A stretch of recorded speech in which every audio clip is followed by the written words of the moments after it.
Alright guys, kita ada Rockford Fosgate. Yang ini memang model lama Dia audiophile speaker.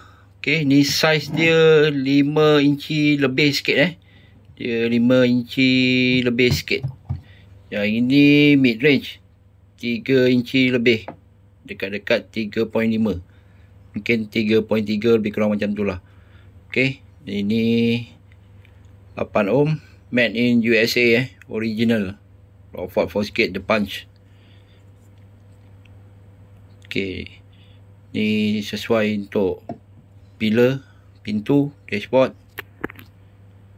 Okay. Sound memang cantik.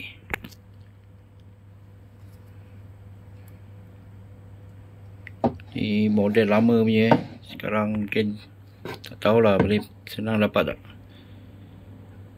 Okay, The Punch.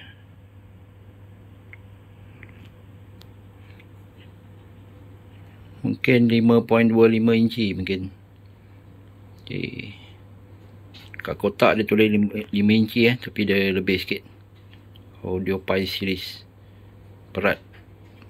Okay, so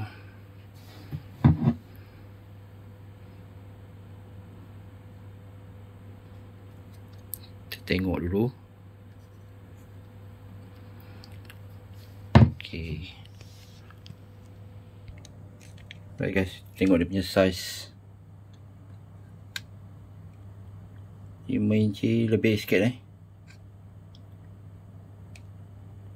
Okay, ni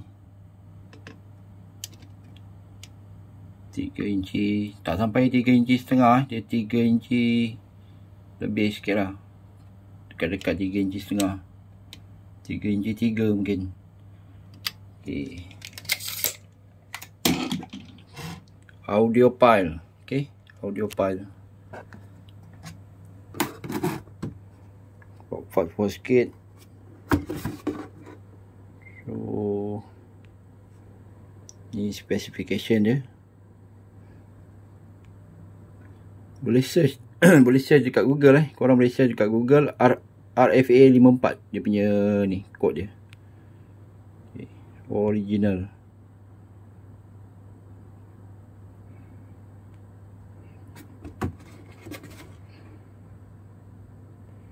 RFA 54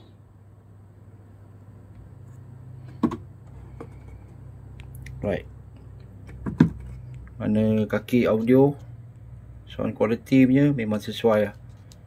Okay guys, mana mencari boleh Roger.